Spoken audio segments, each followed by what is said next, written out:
Good evening friends. आप सभी लोगों का टीएसवी क्लासेस में स्वागत है। अभी तक हम लोगों ने राइज ऑफ इस्लाम में 2 क्लासें कंप्लीट कर चुके हैं। पहला तो हमने कंप्लीट किया था कि पैगंबर साहब का जन्म, उसके बाद उनके मृत्यु के समय तक जो भी टाइम पीरियड था वहाँ तक हमने कवर किया था। उसके बाद से दूसरी जो क्लास थी हम लोगों की, उसमें था कि इस्लाम का विस्तार किस तरीके से हुआ, किन किन एरियो में हुआ और कहाँ कहाँ पे इस्लाम का विस्तार किया गया। अब उसके बाद आज हम लोग जानेंगे। कल हम लोगों ने देखा था कि सेल्जुक साम्राज्य जो था उसका उदय, लेकिन उसके पहले हमने देखा था एक सबसे महत्वपूर्ण जो था वो था आपका कौन सा साम्राज्य आपको मिलता था, तुर्क।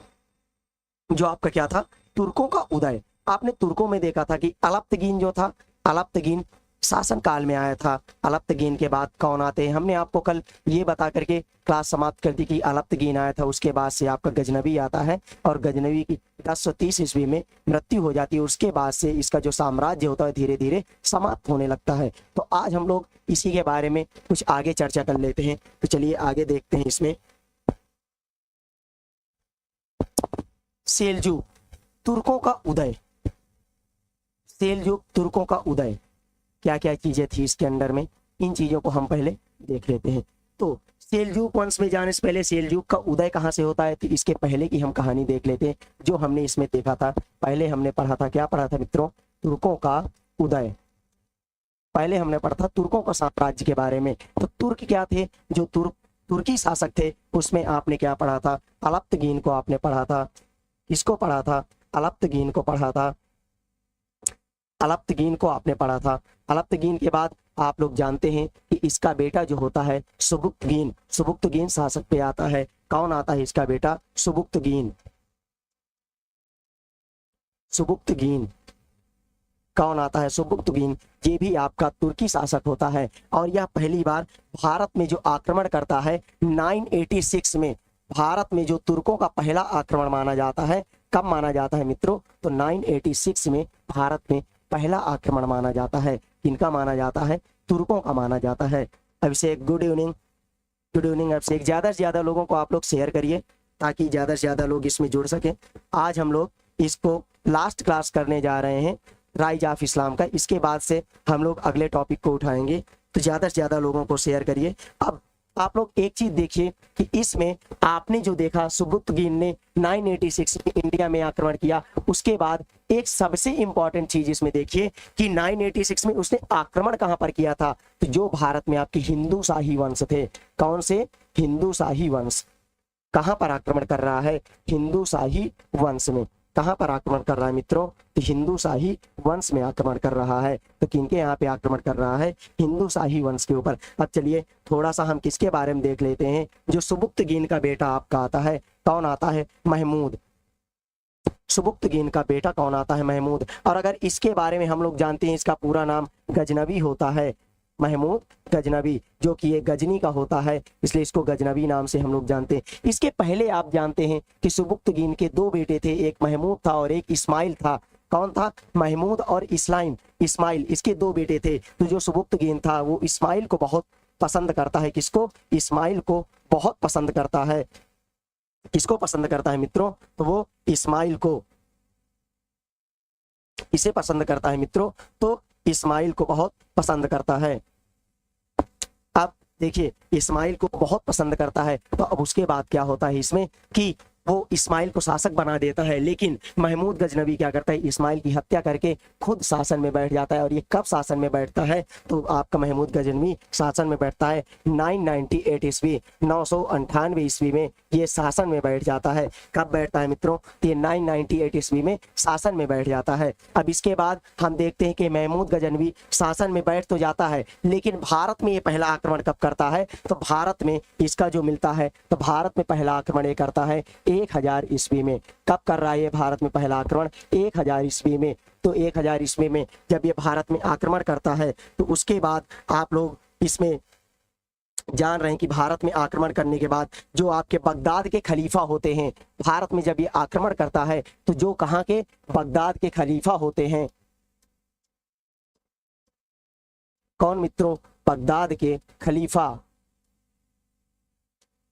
कौन होते हैं? बगदाद के खलीफा इनको उपाधि प्रदान करते हैं। बगदाद के खलीफा इनको क्या उपाधि प्रदान करते हैं? यामीनुद्दौला। क्या उपाधि प्रदान करते हैं? यामीनुद्दौला।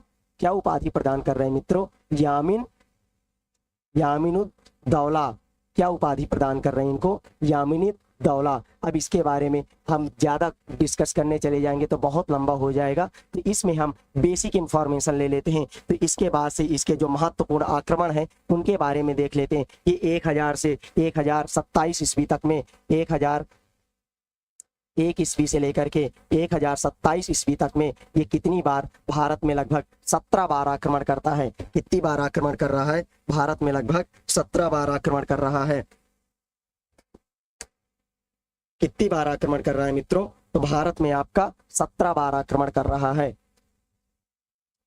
कितनी बार आक्रमण कर रहा है? 17 बार आक्रमण कर रहा है। इसका सबसे जो इम्पोर्टेंट आक्रमण माना जाता है वो आपका कब का माना जाता है? जो आपका कब होता है? 1025 ईस्वी में। कब होता है इसका आक्रमण? 1025 ईस्वी में। जो आप जानते हैं इसका सबसे महत्वपूर्ण पर कहाँ पर करता है? आपका सोमनाथ मंदिर में। कहाँ पर आक्रमण कर रहा है ये? सोमनाथ मंदिर, जहाँ जिसको ये लूट करके ले जाता है, सोमनाथ मंदिर।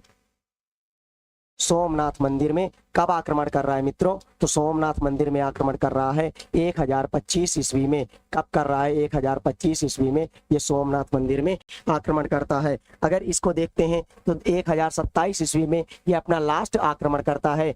कब करता है? 1027 ईस्वी में ये अपना लास्ट आक्रमण करता है, जो कि जाटों के विरुद्ध करता है। किनके विरुद्ध करता है? जाटों के विरुद्ध ये आक्रमण करता है। 1027 में जो ये आखिरी आक्रमण करता है, किसके विरुद्ध करता है मित्रों? तो किसके विरुद्ध करता है? जाटों के विरुद्ध ये अपना आक्रमण करता है। तो जाटों के विरुद्ध इसका कौन सा आक्रमण हो रहा है? लास्ट आक्रमण हो रहा है। अब इसके बाद अगर हम लोग देखते हैं तो इसने कन्नौज को लूटने के लिए, सर आपकी क्लास डेली होती है? जी कीर्ति पटेल जी, हमारी क्लास डेली होती है इस टाइम पे, तो इसी टाइम पे आप लोग ज़्यादा से ज़्यादा लोगों को शेयर करिए। मेरी क्लास डेली चलती है इसी टाइम पे 6:30 बजे से या 6:15 से रेगुलर रहती है हमारी क्लास। तो ज़्यादा से ज़्यादा लोगों को आप लोग शेयर करिए ताकि इससे जुड़ सकें और एक इम्पॉर्टेंट टॉपिक को डिस्कस कर सकें हम आप लोगों के साथ मिल करके। तो चलिए आगे इसमें देखते हैं। तो हम लोगों ने इसमें देखा कि हम लोग जब गजनबी की बात करते हैं तो गजनबी के साथ कुछ हमारे फिलोसफर, जिनको हम लोग दार्शनिक बोलते हैं। अब दार्शनिक कौन होते हैं? जो अपनी किताबों के माध्यम से समाज को प्रेरणा देने का कार्य करते हैं। तो इसमें दार्शनिक कौन कौन से आते हैं? आप एक बहुत ही महत्वपूर्ण दार्शनिक का नाम जानते हैं, जिनका नाम फिरदौसी। क्या नाम है? फिरदौसी। और एक इनके साथ बहुत ही महत्वपूर्ण दार्शनिक आते हैं, अलबरूनी। कौन आते हैं? अलबरूनी। और कौन आते हैं मित्रों? तो अलबरूनी के अलावा और आते हैं उतबी। कौन आते हैं? उतबी। तो आपके 3 महत्वपूर्ण दार्शनिक आते हैं, अलबरूनी हो गए और आपके उतबी हो गए और आपके फिरदौसी हो गए। उसके अलावा अगर हम लोग देखते हैं तो उसके अलावा फिरदौसी की अगर हम पुस्तक की बात देखते हैं तो इसकी कौन सी पुस्तक है? शाहनामा। कौन सी है पुस्तक इसकी? शाहनामा। और अगर इसकी अलबरूनी की तहकीक हिंद, तहकीक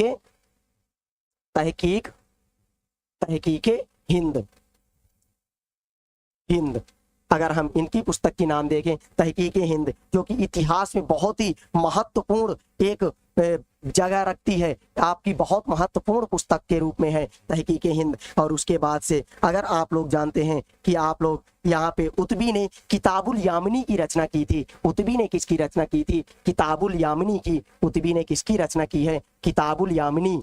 कौन सी किताब की रचना कर रहा है? तो किताबुल यामिनी किसकी रचना कर रहा है? उतबी। तो किताबुल यामिनी की रचना कर रहा है। तो उतबी ने किसकी? अब देखिए आपने 3 फिलोसफर देखे, जो आपके 3 राइटर हैं। इसमें आपने महत्वपूर्ण राइटर देखे, फिरदौसी देखे, अलबरूनी देखे और उतबी के बारे में आपने देखा। फिरदौसी ने शाहनामा लिखा, और इसको क्या होता है कि जो राजाओं के लिए लिखा जाता है, शाहनामा का मतलब होता है जो आपका अलबरूनी हो गया तहकीक हिंद, और उतबी आपका क्या हो गया? किताबुल यामिनी की रचना करता है। उसके बाद से आप अगर जानते हैं तो इनको बोला जाता है, जैसे कि महमूद गजनवी को क्या बोला जाता है कि मूर्ति भंजक बोला जाता है। एक बहुत महत्वपूर्ण एक यहाँ पर पॉइंट आ रहा है कि महमूद गजनवी को क्या बोलते हैं मित्रों? तो यहाँ पर इसको बोलते हैं क्या? मूर्ति भंजक बोला जाता है। क्या बोलते हैं? मूर्ति भंजक बोला जाता है। इसको क्या बोला जाता है? मूर्ति भंजक बोला जाता है। किसको बोला जा रहा है? महमूद गजनवी को क्या बोला जा रहा है? मूर्ति भंजक बोला जाता है, जिसको आप लोग जानते हैं बुत सिकन नाम से भी जानते हैं। क्या नाम से जानते हैं? बुत सिकन नाम से भी जानते हैं। क्या जानते हैं? बुत सिकन। क्या नाम से जानते हैं मित्रों? बुत सिकन नाम से भी इसको जानते हैं। तो ये हमारा हो गया गौरी के बारे में। इसके बाद से आप लोग इसके बारे में जानते हैं कि 1030 ईस्वी में इसकी मृत्यु हो जाती है और फिर इसके जो उत्तराधिकारी 2 पुत्र होते हैं उनमें आपस में लड़ाई झगड़े होने लगते हैं। जो इनके उत्तराधिकारी होते हैं उनमें आपस में लड़ाई झगड़े होने लगते हैं। इसी का फायदा उठा करके कीर्ति पटेल, ये वाला नहीं पता था। चलिए, आपको जो भी जानकारी नहीं है धीरे धीरे सारी जानकारी आपको मिल जाएंगी। तो आगे हम लोग देखते हैं। इसके बाद आपका बहुत ही महत्वपूर्ण चीज आ रही है यहाँ पर। कौन सी है? जो आपने सेल्जूक वंश का आपने देखा था अभी। कौन सा? आपका सेल्जूक वंश।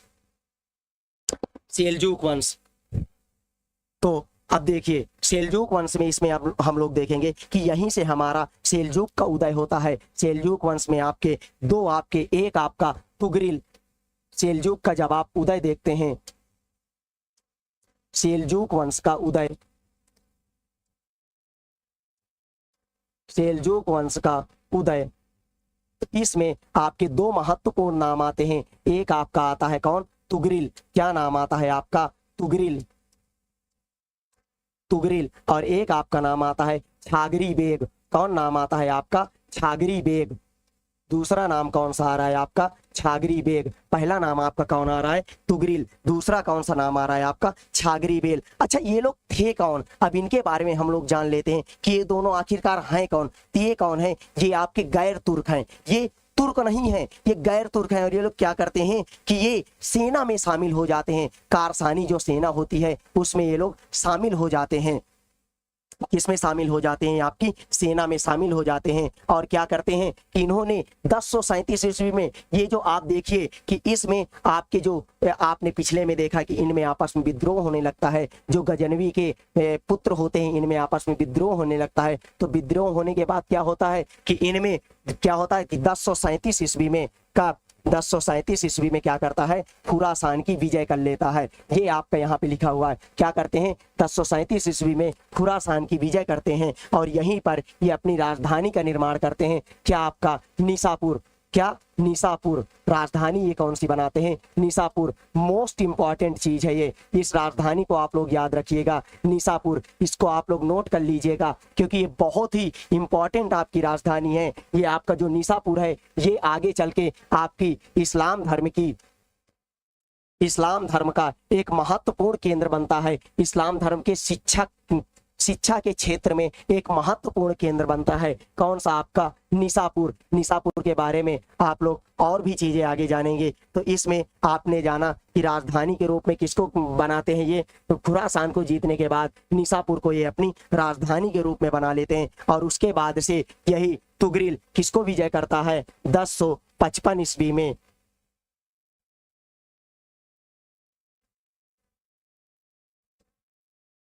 1055 ईस्वी में बगदाद को जीत लेता है। किसको जीत लेता है? 1055 ईस्वी में बगदाद की विजय प्राप्त करता है। किसकी विजय प्राप्त करता है? तो 1055 ईस्वी में बगदाद की विजय प्राप्त कर रहा है। तो अब मित्रों यहाँ पर आपने देखा है 2 चीजों को आपने यहाँ पे देखा, इंपॉर्टेंट चीजें। एक तो आपका खुरासान की विजय के बाद तुगरिल किस चीज की स्थापना करता है? एक नई राजधानी बनाता है जो कि निसापुर के रूप में होता है, जो कि आगे चल के आपका इस्लाम धर्म के एक शिक्षक केंद्र के रूप में उभर करके सामने आएगा। और उसके बाद से आप इसमें देख रहे हैं कि 1055 ईस्वी में इन्होंने बगदाद की विजय प्राप्त कर ली। और देखिए सबसे बड़ी चीज कि ये लोग और क्या करेंगे कि एक पारिवारिक रूप में शासन चलाते हैं। पारिवारिक रूप में कैसे शासन? इस शासन में सबसे ज्यादा जो बढ़ावा दे रहे हैं किन लोगों को दे रहे हैं? कबीलाई लोगों को। और जो आपके सर नोट्स बनाने पड़ेंगे क्या? देखिए ये तो आप लोगों के ऊपर डिपेंड करता है कि आप लोग अगर नोट्स बनाएंगे तो बहुत अच्छा रहेगा। नोट्स के साथ साथ जब आप तैयारी करते हैं तो वो ज़्यादा इफेक्टिव होती है, क्योंकि जो चीज़ें आप लोग देख लेते हैं कुछ समय तक याद रहती हैं, लेकिन जब आप नोट्स बना लेते हैं तो नोट्स के साथ साथ आप उन चीज़ों को दोबारा पढ़ भी सकते हैं। और इसका जो पीडीएफ होता है, पीडीएफ आपको प्रोवाइड किया जाएगा। सारे पीडीएफ इसके मिलेंगे। जो हमारा आप TSV क्लासेस का जो ऐप है उस पे आप लोगों को सारे PDF मिल जाएंगे। तो चलिए हम लोग यहाँ पे 1055 ईस्वी में बगदाद की विजय देख रहे थे। यहाँ पर बगदाद में विजय प्राप्त करने के बाद ये लोग क्या करते हैं कि यहाँ पर मेन रूप से इनका जो शासन चलता है किस में चलता है, परिवार के रूप में। कैसे शासन चल रहा है मित्रों, तो इनका चल रहा है परिवार के रूप में शासन चल रहा है। तो ये लोग शासन किस तरीके से, परिवार के रूप में। परिवार के रूप में कैसे, कबीलाई लोग थे, क्योंकि कबीला से संबंधित ये लोग थे, तो ज्यादातर क्या करते हैं, कबीलाई लोग थे ये लोग। अब देखिए कि यहीं से आपका, जब ये आपका सेल्जूक वंश का यहाँ से उदय हो जाता है धीरे धीरे। अब आप लोग आगे अगर बढ़ेंगे तो यहाँ पर अगले 100 वर्षों में लगभग 8 से अधिक धर्म युद्ध होते हैं। धर्म युद्ध क्या होते हैं, पहले इसके बारे में हम लोग जान लेते हैं कि धर्म युद्ध होता क्या है। जब दो धर्म आपस में टकराते हैं और अपने आप को बड़ा बताने के चक्कर में, अपने आप को सर्वोच्च बताने के चक्कर में आपस में संघर्ष करते हैं, तो उसको हम क्या बोलते हैं, धर्म युद्ध। तो धर्म युद्ध में कौन कौन से पार्टिसिपेट करते हैं उनको आगे हम देख लेते हैं।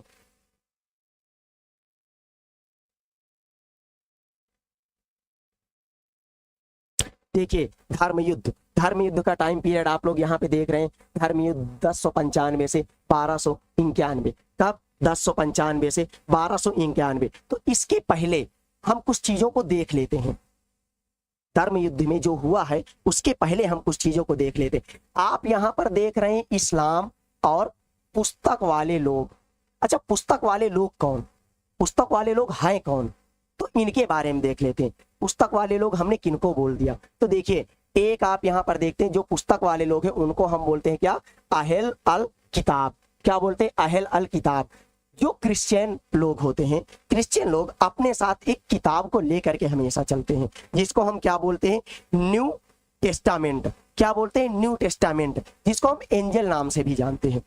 अब एंजल क्या होता है इसके बारे में आपको बता दें कि एंजल देखिए एक प्रकार का, ये लोग अपने एक आराध्य के रूप में, जैसे कि आप देवता मानते हैं ना, उस तरीके से ये लोग उनको ट्रीट करते हैं। तो एक एंजल जो है वो देवता के रूप में ये प्रयुक्त करते हैं। तो जो इनकी किताब है, धार्मिक पुस्तक होती है, जो आपकी न्यू टेस्टाम क्या होती है, न्यू टेस्टामेंट, जिसको ये लोग ले करके चलते थे, इसलिए इनको क्या बोला जाता था, किताब पुस्तक वाले लोग। क्योंकि ये हमेशा अपने साथ क्या रखते थे, एक पुस्तक रखते थे, इसलिए इनको क्या बोला जा रहा है, पुस्तक वाले लोग, अहल अल किताब। क्या बोला जाता था इनको, अहल अल किताब। और ये लोग किस क्षेत्र से बिलोंग करते थे ज्यादातर, तो ये जो आपके पुस्तक वाले लोग हैं बाइजेंटाइन। कौन से क्षेत्र से, बाइजेंटाइन, बाइजेंटाइन क्षेत्र से। और इन लोगों का संबंध कहां से था, तो जो फिलिस्तीन है और जेरूशलम है, कहां पे, फिलिस्तीन और जेरूशलम, फिलिस्तीन और जेरूशलम, फिलिस्तीन और जेरूशलम,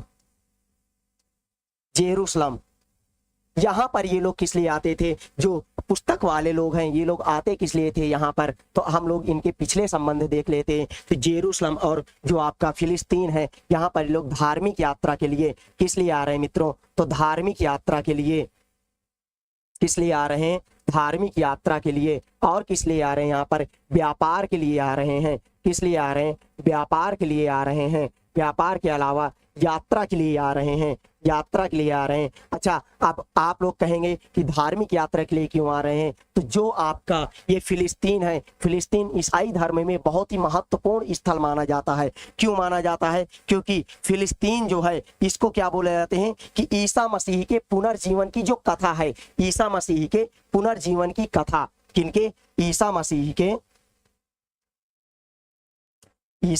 की पुनर्जीवन की कथा, पुनर्जीवन की, ईसा मसीह के पुनर्जीवन की कथा, ईसा मसीह के पुनर्जीवन की कथा कहां पर, फिलिस्तीन में पाई जाती है, जिसको आप लोग क्या बोलते हैं, हॉली लैंड नाम से भी जानते हैं, पवित्र स्थान नाम से। क्या नाम से जानते हैं, हॉली लैंड नाम से जानते हैं। क्या नाम से जान रहे हैं मित्रों, हॉली लैंड नाम से भी जानते हैं। क्या नाम से जानते हैं, हॉली लैंड, पवित्र भूमि नाम से आप लोग इसको जानते हैं। क्या नाम से जानते हैं, पवित्र भूमि नाम से भी जानते हैं इसको। इसको आप फिलिस्तीन और जेरूशलम को, क्योंकि ये जो एरिया है ये आपके कहाँ पे जुड़े हुए हैं, ये आपके पुनर्जीवन से, किसके पुनर्जीवन के, ईसा मसीह के पुनर्जीवन से जुड़े हुए क्षेत्र हैं। अब एक चीज समझिए कि यहाँ पर आपके फिलिस्तीन और जेरूशलम में आपके विभिन्न समुदाय के लोग रह रहे हैं। कहाँ पर? आपका फिलिस्तीन हो गया, कौन सा फिलिस्तीन हो गया, जेरूशलम हो गया, यहाँ पर आपके विभिन्न समुदाय के लोग रह रहे हैं। तो कौन कौन से समुदाय के लोग रह रहे हैं इसके बारे में हम लोग देख लेते हैं। तो कौन कौन सा समुदाय यहाँ पर पाया जाता है, तो आप लोग इसमें देखेंगे तो समुदाय आपके कौन कौन से हैं। तो समुदाय यहाँ पर कहाँ पर? जेरूशलम और फिलिस्तीन में, फिलिस्तीन और जेरूशलम, जेरूशलम, फिलिस्तीन और जेरूशलम में आपके कौन कौन से जो प्रजातियां हैं उनके लोग पाए जा रहे हैं। तो यहाँ पर आपके मुस्लिम हो गए,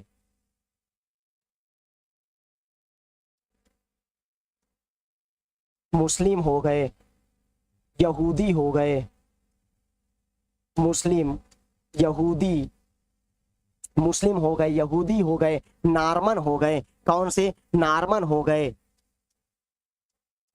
कौन से हो गए? नार्मन हो गए, हंगरी हो गए, स्लाव हो गए। ये सारी जनजातियां कहाँ पर रह रही हैं? आपके हंगरी वासी जो हैं, जैसे कि हंगरी है, यहाँ पर हंगरी में जो निवास करने वाले लोग हैं तो उनको क्या बोलते हैं? हंगरी वासी जो जनजातियां थी। तो आप समझिए मुस्लिम, यहूदी, नार्मन, हंगरी और स्लाव वासी, ये सारे स्लाव यहाँ के लोग कहाँ पर रह रहे हैं? ये सारे लोग रहते हैं कहाँ पर? आपके फिलिस्तीन और जेरूशलम में। तो अब देखिए कि यहाँ पर इन तीनों जो आपके कौन कौन से, स्लाव हो गया, हंगरी हो गया, नार्मन हो गया, यहाँ पर किनका प्रभाव पड़ जाता है? तो यहाँ पर प्रभाव पड़ जाता है ईसाइयों का। किनका प्रभाव पड़ जा रहा है? ईसाइयों का प्रभाव पड़ता है। किनका प्रभाव पड़ रहा है? ईसाइयों का। और ये सब लोग ईसाई धर्म को एक्सेप्ट कर लेते हैं। यहाँ पे प्रभाव किन लोगों को पड़ रहा है? ईसाइयों का। और यहाँ पर ये सारे लोग ईसाई धर्म को एक्सेप्ट कर लेते हैं। ज्यादा से ज्यादा लोग क्लास को शेयर करिए।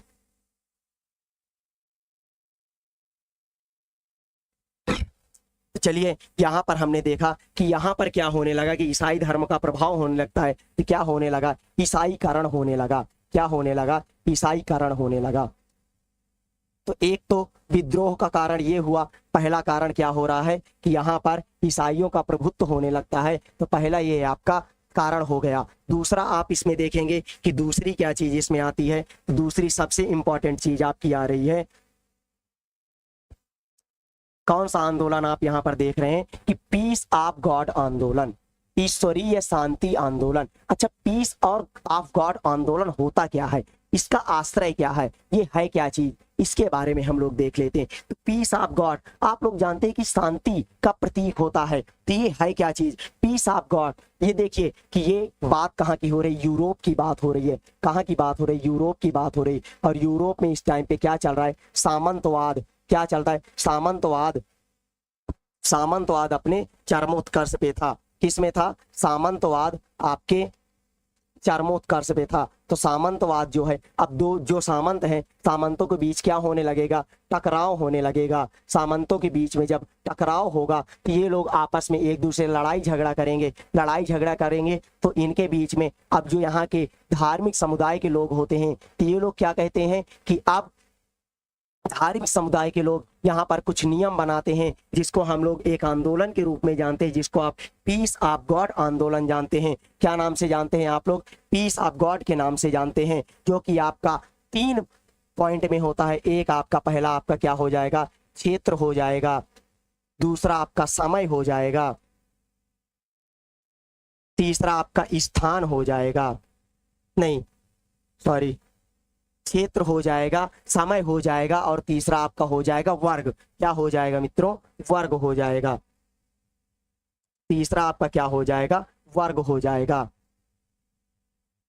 ये आपके 3 हो गए। अब क्षेत्र क्या होता है? तो जो आपके पूजा स्थल हैं, जो आपके पूजा स्थल हैं, पूजा स्थल हैं वहां पर, और कुछ जो ऐसे स्थल है जहां पर लोग रह रहे हैं, और जो पूजा स्थल है वहां पे क्या करना है, सैनिक हिंसा नहीं करना है। इन स्थानों पर क्या नहीं करना है, सैनिक हिंसा नहीं करना है। क्या नहीं करना है, सैनिक हिंसा। इन स्थानों पर इन लोगों को हिदायत दी गई कि आप लोग इन क्षेत्रों पर सैनिक हिंसा नहीं करेंगे। अब समय क्या होता है कि जैसे कि विशिष्ट त्योहार है कोई, क्या है, विशिष्ट त्योहार है कोई, तो उस समय पर जैसे कि किसी महीने में आपके त्योहार हैं, तो त्योहार के टाइम पे और उस समय पर क्या करना है कि कोई भी सैनिक हिंसा नहीं होगी विशिष्ट त्योहारों पर।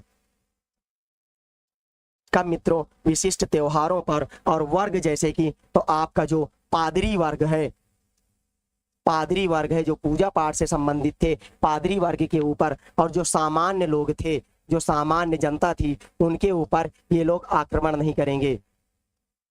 जो सामान्य लोग थे उन लोगों के ऊपर ये लोग आक्रमण नहीं करेंगे। तो इसमें क्या किया गया कि ये जो तीनों लोग हैं यहाँ पर क्या नहीं होगा, हिंसा नहीं फैलाई जाएगी। क्या नहीं होगा, हिंसा नहीं फैलाई जाएगी।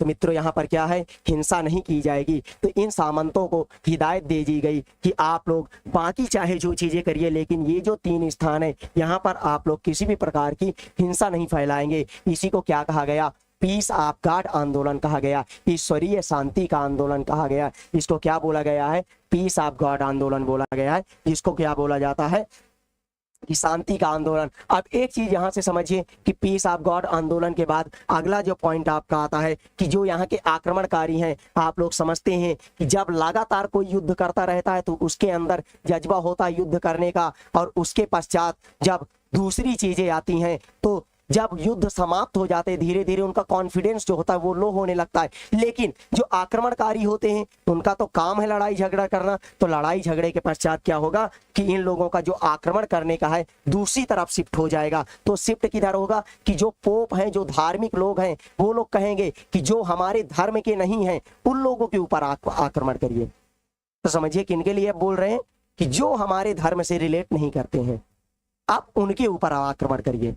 अभी तक तो ये लोग आक्रमण किनके ऊपर कर रहे हैं, आपस में ये लोग लड़ाई झगड़ा कर रहे हैं, लेकिन अब ये कहते हैं कि हम लोग अब दूसरे के ऊपर आक्रमण करेंगे, मतलब अपने जो धर्म से रिलेट नहीं करते हैं उनके ऊपर आक्रमण करेंगे। तो अब क्या हो जाएगा कि धर्म का जो इनका आक्रमणकारियों का क्या हो जाएगा, विधर्मियों के प्रति क्या हो जाएगा, विधर्मियों। विधर्मी कौन होते हैं, जो इनके धर्म से रिलेट नहीं करते हैं। तो अब ये लोग आक्रमण किनके ऊपर करने लगते हैं, विधर्मियों के ऊपर। स्टूडेंट, हेलो सर, आपकी ये कोचिंग कहाँ पर है? प्रयागराज में आपके, अल्लाहपुर में है हम लोगों की कोचिंग। आप लोगों को बता दें कि इस टीएसबी क्लासेस में आपको टीचिंग से संबंधित सारी चीजें प्रोवाइड करवाई जाएंगी, चाहे आपका टीजीटी हो, पीजीटी हो, टेट, सुपर टेट, जीआईसी या नेट जेआरएफ, हर एक चीज की सबसे बेस्ट क्लासेज यहाँ पर आपको प्रोवाइड करवाई जाएंगी। तो ज़्यादा से ज़्यादा लोग शेयर करिए क्लासेस को, और ज़्यादा से ज़्यादा लोग इसमें जुड़ने का प्रयास करिए। तो चलिए, हमने इसमें बोला, अभी आपको हम बता रहे थे कि ये जो पीस ऑफ गॉड है उसके बाद से आपका हिंसा न करने के 3 आपके ये क्षेत्र बताए गए। उसके बाद ये जो आक्रमणकारी थे इनको शिफ्ट कर दिया गया किधर तरफ, विधर्मियों की तरफ, की विधर्मियों की ये लोग आक्रमण करें। तो अब यहाँ पर देखिए एक डेट, बहुत ही इंपॉर्टेंट डेट आपकी आती है। कौन सी है ये आपकी, जो आपकी एक बहुत ही इंपॉर्टेंट डेट आती है, कौन सी, 1095 ईस्वी। इस डेट को क्या होता है कि प्रथम बार ये लोग युद्ध करना प्रारंभ करते हैं। कब युद्ध करना प्रारंभ करते हैं, 1095 में प्रथम बार ये लोग युद्ध के लिए आवाहन करते हैं। युद्ध के लिए आवाहन करते हैं, युद्ध के लिए क्या करते हैं, आवाहन, आवाहन करते हैं, मतलब युद्ध के लिए बुलाया जाता है लोगों को। अब यहाँ पे कौन आवाहन कर रहा है, ऐसी क्या स्थितियां बनी जिस कारण से युद्ध होगा, क्योंकि स्थितियां बनेगी तभी तो युद्ध होगा, बिना किसी स्थितियों के युद्ध तो प्रारंभ नहीं होगा। तो स्थितियां क्या हो रही, यहाँ पर जो सेल्जूक वंश का खलीफा, जो शासक है, जिसको आप लोग राजा बोलते हैं, तो जो राजा है क्या नाम था उसका, मलिक शाह, जो था सेल्जूक वंश का। 1092 ईस्वी में मलिक शाह की मृत्यु हो जाती है। मलिक शाह की मृत्यु हो जाती है।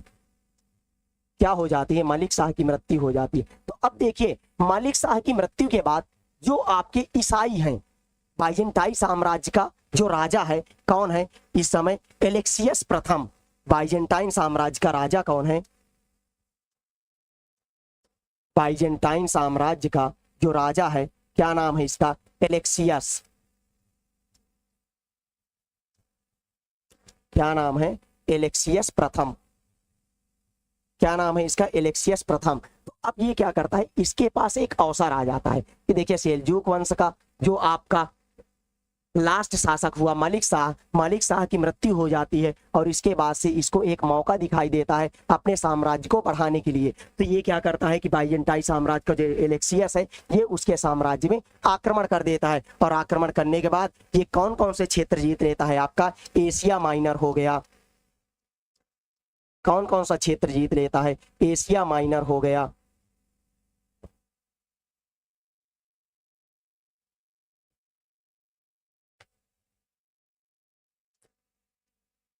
एशिया माइनर हो गया, प्लस आपका और कौन सा क्षेत्र आपका जीत रहा है एशिया माइनर के बाद? उत्तरी सीरिया। कौन सा? उत्तरी सीरिया। उत्तरी सीरिया। तो आपके कौन कौन से क्षेत्रों को जीत रहा है? ये आपका बाइजेंटाइन साम्राज्य का जो एलेक्सियस है, ये आपका एशिया माइनर, जिसको आप टर्की नाम से जानते हैं। एशिया माइनर को आप क्या नाम से जानते हैं? टर्की नाम से भी जानते हैं। तो एशिया माइनर को जीत लिया और उत्तरी सीरिया को। ये तो आपका राजा था बाइजेंटाइन साम्राज्य का। लेकिन यहीं पर अब जो पोप होते हैं, जो पोप आप लोग जानते हैं, ईसाई धर्म के जो प्रमुख होते हैं उनको हम लोग पोप बोलते हैं। तो जो पोप यहाँ पे होते हैं उनको भी एक अवसर प्रदान होता है, जो धार्मिक इनका महत्व है। क्या नाम थे इनके? पोप थे। क्या नाम था? पोप जो थे इनके, इनको भी एक अवसर दिखाई देता है। किस लिए पोप को अवसर दिखाई देता है? कि अब हम अपने धर्म का प्रचार कर सकते हैं, क्योंकि जो सेल्जूक वंश के प्रमुख हैं उनकी तो मृत्यु हो चुकी है, तो अब हम अपने धर्म का प्रचार कर सकते हैं। तो पोप का नाम क्या है? Urban second. पोप का नाम क्या है? Urban second.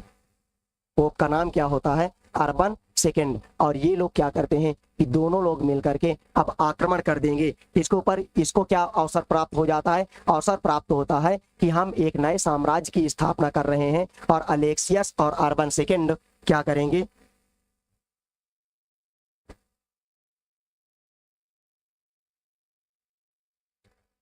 अलेक्सियस और अर्बन सेकेंड आपके 1095 ईस्वी में युद्ध के लिए आह्वान करते हैं। और पहला आपका जो युद्ध होता है वो आपका प्रारंभ हो जाता है कब? 1098 से 1099 ईस्वी के बीच में। और ये युद्ध प्रारंभ किस चीज को होता है? होली लैंड को जीतने के लिए। किसको जीतने के लिए? होली लैंड को जीतने के लिए। आप लोग कमेंट में बताइए कि होली लैंड कौन सा पार्ट है, कौन सा देश है ये होली लैंड? होली लैंड नाम की जगह कहाँ पे है आपको हम बता चुके हैं। आप लोग कमेंट सेक्शन में बताइए कि होली लैंड कौन सी जगह है। होली लैंड के बारे में आप लोग बताइए।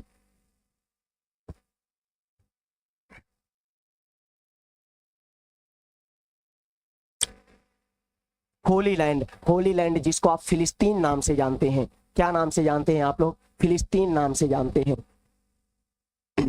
जिसको आप पवित्र भूमि भी बोलते हैं। फिलिस्तीन, फिलिस्तीन नाम से जानते हैं, जिसको आप पवित्र भूमि भी बोलते हैं। तो यहाँ पर होली लैंड में कौन कौन यहाँ पर युद्ध के लिए प्रारंभ करते हैं? तो आपके यहाँ पर इटली और फ्रांस, फ्रांस और इटली की सेना। कहाँ की? फ्रांस। प्रथम जो आपका धर्म युद्ध होता है, फ्रांस और इटली की सेना यहाँ पे आकर के आक्रमण करती है। और प्रथम जो आपका धर्म युद्ध होता है यहाँ पर कहाँ पर आक्रमण करती है? ये तुर्की पर आक्रमण कर रही है। फ्रांस और इटली की सेना आक्रमण कहाँ पर कर रही है? तो तुर्की पर आक्रमण कर रही है। कहाँ पर आक्रमण कर रही है? तुर्की पर आक्रमण कर रही है। तो देखिए, प्रथम जो आपका धर्म युद्ध हो रहा है ये आपका दो समुदायों के बीच में हो रहा है। एक आपका ईसाई है और दूसरे आपके मुस्लिम समुदाय हैं। तीन दोनों के बीच में आपके आक्रमण प्रारंभ हो रहे हैं। यहाँ पर आपका एंटियोक हो गया, फिलिस्तीन हो गया, एडोसा हो गया, इन सब क्षेत्रों को जीत लेते हैं। कौन कौन से क्षेत्रों को ये लोग जीत लिए? कौन विजय हुआ? यहाँ पर ये लोग आपके विजय हुए। और इन्होंने किन किन क्षेत्रों को देखा? एडोसा हो गया, एडोसा हो गया, और आपका फिलिस्तीन हो गया, फिलिस्तीन हो गया, फिलिस्तीन हो गया, एडोसा हो गया, और आपका कौन सा क्षेत्र है, आपका एंटियोक हो गया। कौन सा हो गया, एंटियोक,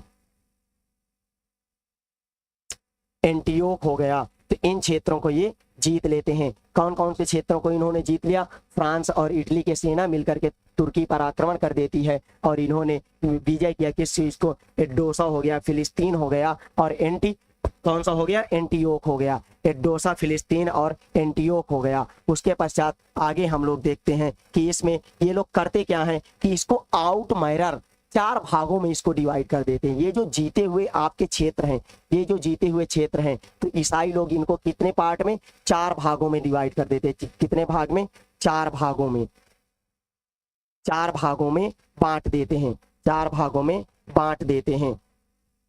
और ये 4 भागों को बोलते क्या हैं, आउट माइनर। क्या बोलते हैं इन चीजों को, क्या बोला जाता है इसमें, आउट मायरर। क्या बोला जा रहा है यहाँ पर, आउट मायरर, आउट मायरर। और आउट मायरर क्या होता है, आउट मायरर होता है समुद्र पार की जमीन। क्या होता है, समुद्र पार की जमीन। आउट मायरर का मतलब क्या होता है, समुद्र पार की जमीन, समुद्र पार की भूमि। आउट मायरर का मतलब क्या होता है, समुद्र पार की भूमि। तो मतलब यहाँ के लोगों ने क्या जीत लिया, समुद्र पार की भूमि को जीत लिया। अब इसके बाद से आप लोग देखते हैं द्वितीय धर्म युद्ध के बारे में। कौन सा आपका द्वितीय धर्म युद्ध जो आपका होता है, कौन सा आप लोग देख रहे हैं, द्वितीय धर्म युद्ध। द्वितीय धर्म युद्ध, द्वितीय धर्म युद्ध आपका किस टाइम पीरियड में होता है, 1145 ईस्वी से 1149 ईस्वी के बीच में होता है। कब होता है, 1145 ईस्वी से 1149 ईस्वी के बीच में आपका द्वितीय धर्म युद्ध होता है। यहाँ पर किन किन के बीच में युद्ध हो रहा है उसके बारे में हम लोग अभी डिस्कस करेंगे। तो ये युद्ध किन किन लोगों के बीच में हो रहा है, तो 1144 ईस्वी में तुर्कों ने दोबारा से आपकी ये जो पड़ रहा है युद्ध की जो कंडीशन आ रही है, कंडीशन किस वजह से आ रही है, तो 1144 ईस्वी में क्या कर रहे हैं कि तुर्की ने कहां पर आक्रमण कर दिया, तुर्कियों ने क्या जीत लिया, आपका एडोसा,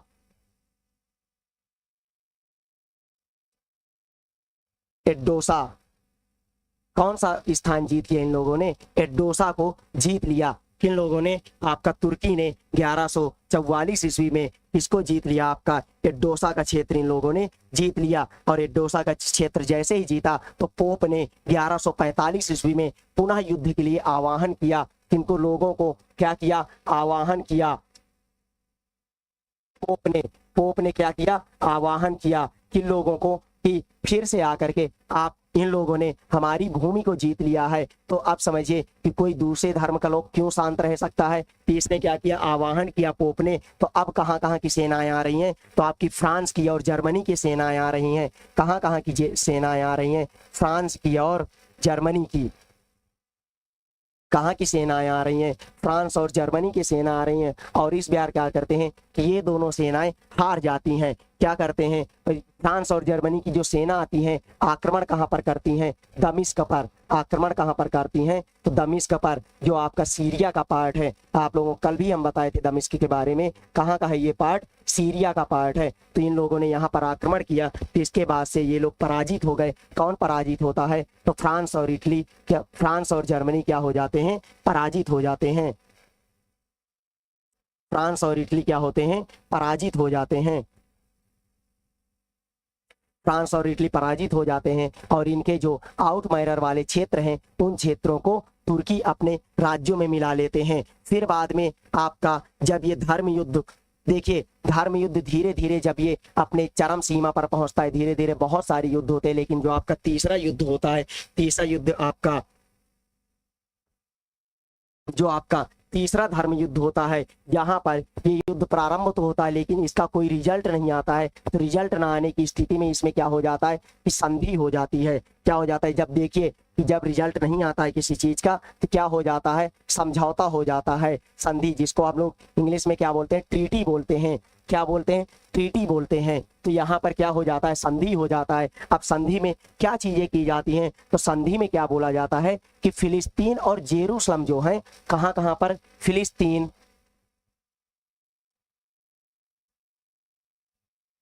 फिलिस्तीन और जेरूसलम,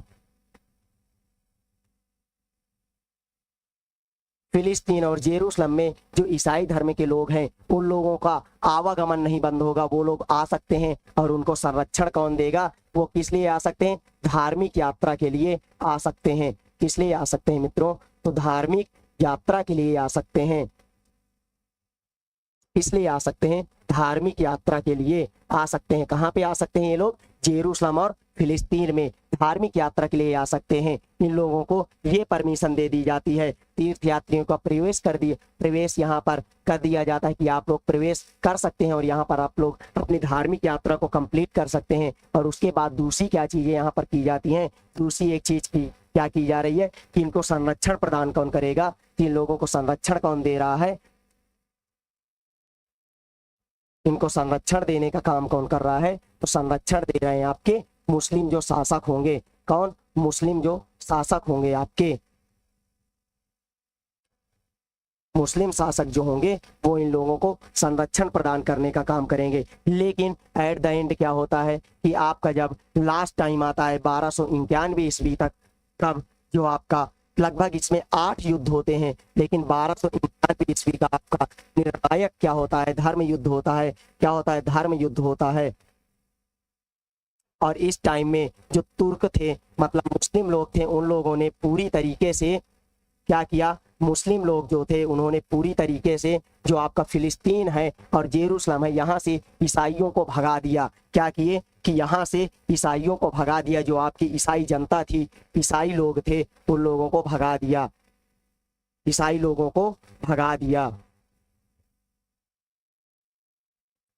ईसाई लोगों को भगा दिया। यहाँ से आपके इस्लाम धर्म का प्रसार हो गया पूरे आपके अरब क्षेत्र में। आप लोग यहाँ पे देख रहे हैं कि धर्म युद्ध के पश्चात ये लोग सबको भगा दिए। जब आपका क्या था 1291 ईस्वी में धर्म युद्ध में क्या किए ये लोग? फिलिस्तीन से और जेरूसलम से सबको भगा दिया गया।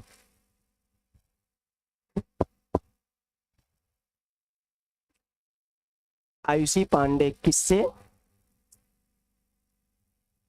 क्या आप लिख रहे हैं? समझ में नहीं आ रहा है। किससे संरक्षण? संरक्षण किससे? कि देखिए, संरक्षण का मतलब ये है कि संरक्षण दिया जा रहा है कि मान लीजिए फिलिस्तीन आ रहे हैं और यहाँ पर लोग अगर किसी भी प्रकार का कोई इनके साथ दुर्व्यवहार करते हैं, कोई भी गलत कार्य करते हैं, तो उन लोगों से संरक्षण करने का कार्य। कि जो फिलिस्तीन में धार्मिक यात्रा के लिए कौन आ रहे हैं? जो आपके ईसाई धर्म के लोग आ रहे हैं, तो उन लोगों को संरक्षण दे रहे थे। कौन संरक्षण दे रहा था? आपके जो मुस्लिम शासक थे, जो वहाँ के राजा थे, वो संरक्षण दे रहे थे। ये संरक्षण हो गया। और उसके बाद से 1291 में जो आपका आखिरी धर्म युद्ध होता है, धर्म युद्ध में क्या किया जाता है कि फिलिस्तीन से और आपका कहाँ से? जेरूसलम से पूरी तरीके से इन लोगों को भगा दिया जाता है। तो चलिए यहीं से आज की क्लास को समाप्त करते हैं। तो ज़्यादा से ज़्यादा आप लोग इसमें जुड़ने का प्रयास करिए। कल हम लोग एक नए चैप्टर को शुरुआत करने जा रहे हैं, तो ज़्यादा से ज़्यादा लोगों को आप लोग क्लास को शेयर करिए। 6:30 बजे से हमारी रेगुलर क्लास रहेगी, तो सब लोग ज़्यादा से ज़्यादा जुड़ने